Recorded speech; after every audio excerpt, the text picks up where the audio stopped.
Bismillahirrahmanirrahim. Assalamualaikum warahmatullahi wabarakatuh. Waalaikumsalam warahmatullahi wabarakatuh. Nampaknya belum kompak nih. Entah karena belum ada hidangan, tapi jangan dikeluarkan dulu kalau ada. Karena di mana-mana ada pengajian, kalau udah hidangan keluar udah kacau lah pokoknya. Sekali lagi, Bismillahirrahmanirrahim. Assalamualaikum warahmatullahi wabarakatuh.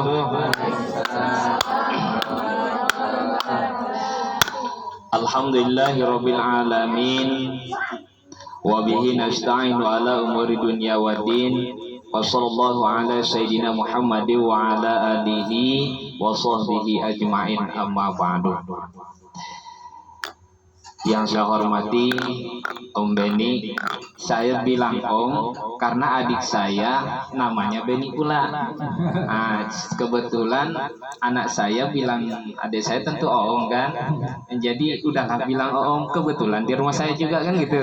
Jadi terasa makin dekat kami ini. Makanya kalau WA ini terasa adik sendiri ini kan gitu. Alhamdulillah. Yang saya hormati sekali lagi tuan rumah Om Beni beserta keluarga, Ibu Ketua Perwiridan, ibu-ibu semuanya yang tidak bisa saya sebutkan satu persatu.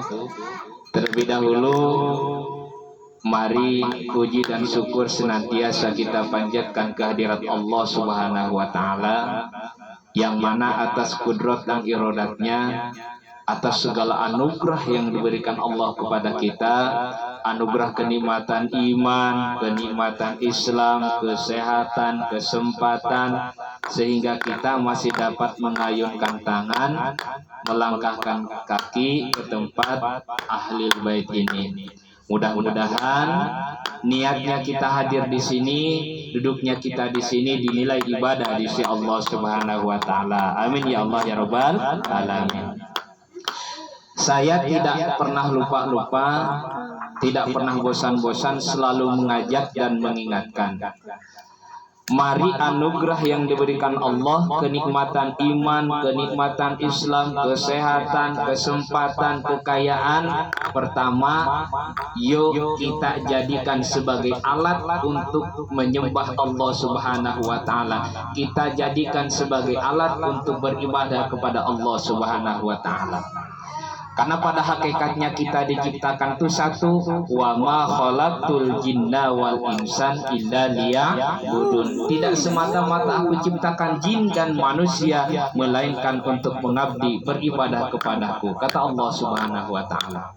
Jadi yang punya kendaraan sebagai kekayaan kita pakai untuk melangkahkan kaki kita menuju ke tempat yang diridhoi oleh Allah Subhanahu wa Ta'ala. Punya baju cantik pakai, tidak ada masalah. Punya cincin bagus pakai. Punya apapun pakai, silakan, dengan tujuan ibadah kepada Allah Subhanahu. Tapi jangan kita mau beribadah bertujuan karena yang lain. Maaf kata, aku pengen perwiridan nih di blok A nomor 1, malu sama si ibu ini umpama nih, atau ingin dilihat sama si ibu B, karena nanti di akhirat Bu rugi yang kayak gitu tuh. Ketika kita membutuhkan pertolongan dari Allah Subhanahu wa Ta'ala, kita mengandalkan amal kita.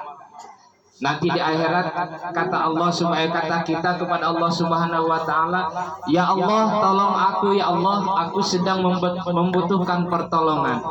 Dulu aku pengajian di blok A di rumah nomor 1. Itu aku semata-mata ibadah karena Engkau ya Allah. Apa kata Allah Subhanahu wa Ta'ala? Bohong engkau. Dulu engkau ikut pengajian, mau menuntut ilmu, membaca Yasin, kalimah-kalimah Allah bukan karena aku, tapi karena si A, karena pengen dilihat oleh si A, pengen dipuji oleh si B. Maka sekarang mintalah kepada yang pertolongan tuh ke si A, tuh minta ke si B. Rugi sekali. Jangankan untuk menolong kita si A atau si B itu, menolong dia sendiri aja belum tentu. Maka niatkan ibadah karena Allah Subhanahu wa ta'ala. Itu yang pertama.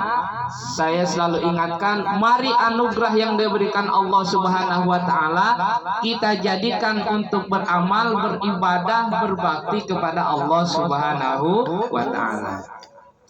Yang kedua, mari anugerah yang diberikan Allah kepada kita, kenikmatan iman, kenikmatan Islam, kesehatan, kesempatan, kekayaan, syukuri, terima kasih kepada Allah Subhanahu wa ta'ala. Kenapa? Karena jangan sampai nanti Allah memberikan nikmat kepada kita tetapi Allah murka kepada kita. Kan rugi. Allah memberikan nikmat, anugerah kepada kita tetapi Allah murka kepada kita. Sebagaimana hadis qudsi, firman Allah Subhanahu wa ta'ala yang diwahyukan kepada Musa bin Imran. Ini boleh diperhatikan hadisnya, ayat qudsi. Hadis qudsinya sangatlah menusuk. Apa kata Allah Subhanahu wa ta'ala bagi kita yang tidak mau bersyukur? Ketika Allah mewahyukan kepada Musa bin Imran, ya Musa, wahai Musa, man lam yardo biqodoi, siapa yang tidak ridho atas ketentuanku, walam yasbir ala balai, siapa yang tidak sabar akan musibah yang aku timpakan, walam yashkur na'mai, tidak mau bersyukur atas nikmat-nikmatku, fal yakhruj bainal ardi was samai, silahkan kalian keluar dari bumi dan langitku. Kita tidak mau bersyukur kepada Allah Subhanahu wa ta'ala, kita diusir oleh Allah Subhanahu wa ta'ala dari bumi dan langitnya. Wal yatlub lahu rabban siwa'i, dan silahkan cari Tuhan selain aku. Kan gawat tuh. Gara-gara kita tidak mau bersyukur, Allah benci kepada kita, menyuruh mencari Tuhan selain Allah. Allah ngusir dari bumi dan langitnya. Mungkin kalau kita di Kerinci, diusir dari Kerinci, bisa lari ke Pekanbaru, kan gitu. Mungkin kita dari Pekanbaru, dari Provinsi Riau, diusir, bisa lari ke provinsi lain, Jawa Barat, ke Padang, kemana ke? Diusir dari Indonesia, masih bisa ke luar negeri, ke Malaysia, Singapura, dan lain sebagainya. Lalu kalau diusir dari bumi dan langitnya, mau lari kemana? Mau berteduh di mana? Mau tinggal di mana? Dan kemudian kalau kita disuruh mencari Tuhan selain Allah, mau bertuhan kepada siapa lagi? Memohon kepada siapa lagi? Sedangkan yang dianggap Tuhan oleh orang lain sesungguhnya itu adalah makhluk. Yang namanya makhluk sudah jelas diciptakan oleh Khalik. Yang namanya makhluk memberi pertolongan dengan pertolongan. Contoh, saya menolong Om Beni, ibaratnya kejepit kakinya sama kayu, saya bukakan kayunya. Itu semata-mata bukan kekuasaan saya, bukan kekuatan saya, melainkan Allah mengizinkan kepada saya. Kekuasaan dan kekuatan Allah Subhanahu wa ta'ala. Jadi percuma mau meminta pertolongan sama siapa lagi, mau menyembah kepada siapa lagi, kecuali kepada Allah Subhanahu wa ta'ala. Maka artinya apa? Tidak ada alasan lain. Yuk mari bersyukur kepada Allah Subhanahu wa ta'ala atas apa yang anugerah yang diberikan oleh Allah Subhanahu wa ta'ala, atas segala anugerah yang diberikan Allah Subhanahu wa ta'ala kepada kita. Syukurnya bisa secara ucapan, setidak-tidaknya alhamdulillah. Sekali lagi alhamdulillah. Itu secara ucapan. Lalu kemudian secara tindakan. Apa secara tindakan? Bisa umpamanya ini ada ibu-ibu ini perwiridan, ada celengan 2.000 kumpulkan dalam sebulan dapat 100.000 kasihkan anak yatim. Istimewa tuh. Insya Allah berkah, umur berkah, rezeki berkah, anak soleh dan solihah, keluarga sakinah mawadah warahmah. Nah, apalagi seumpamanya di sekeliling perumahan ini ada anak yatim umpamanya. Kalau di sini nih jauh dari masjid, maksudnya itu bisa terjangkau anak yatim ini dari masjid, bisa pula tidak terjangkau. Maka siapa yang memperhatikan? Kitalah yang ada di sini.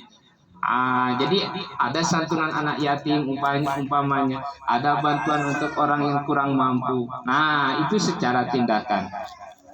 Ibu-ibu yang dirahmati Allah Subhanahu wa taala, selanjutnya sholawat beserta salam kepada baginda kita Nabi besar Muhammad sallallahu alaihi wasallam dengan mengucapkan Allahumma shalli ala sayyidina Muhammad wa ala ali sayyidina Muhammad. Assalamu alayka ya Rasulullah, assalamu alayka ya Habiballah, assalamu alayka ya Nabi Allah.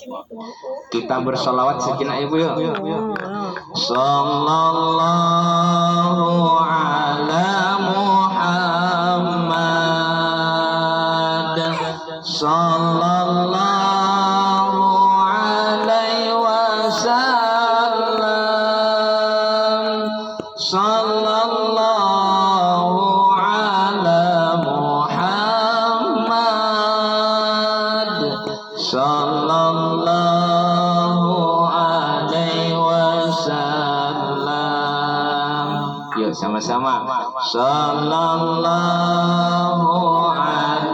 Muhammad, sallallahu alaihi wasallam, sallallahu ala Muhammad, sallallahu alaihi wasallam. Ibu-ibu yang dirahmati Allah Subhanahu wa taala, sekarang kalau bulan Hijriah masuk bulan apa, Bu? Ini kalau yang suka gajian tahunya Masehi Januari Februari. Kalau bulan Hijriah sampai tak ingat. Bulan Rabiul Awal atau kata lain bulan Maulid. Apa peristiwa di bulan Maulid, Bu? Dilahirkannya Nabi besar Muhammad sallallahu alaihi wasallam. Tanggal berapa, Bu? 12 Rabiul Awal. Tahun gajah. Karena terkenalnya tahun gajah. Udah nggak apa-apa. Yang penting tahu lah. Kenapa dikatakan tahun gajah, Bu? Ada yang tahu? Karena waktu itu Raja Abraha mau menyerang ke Mekah, Ka'bah, tetapi digagalkan oleh Allah Subhanahu wa taala dengan perantara apa? Burung apa? Burung Garuda. Burung ababil. Itu. Tapi itu bukan tema hari ini, Bu. Karena itu insya Allah sudah pada tahu tentang peristiwa Nabi, lahirnya Nabi, sampai Nabi hijrah, terus sampai Nabi wafat. Yang saya ingin angkat pesannya Nabi. Sebenarnya banyak pesan Nabi. Satu aja. Apa temanya? 3 pesan baginda Rasulullah Sallallahu Alaihi Wasallam kepada umatnya, termasuk kitalah yang ada di sini. Kalau kita sebagai umat Nabi berarti kita termasuk umat baginda Rasulullah Sallallahu Alaihi Wasallam.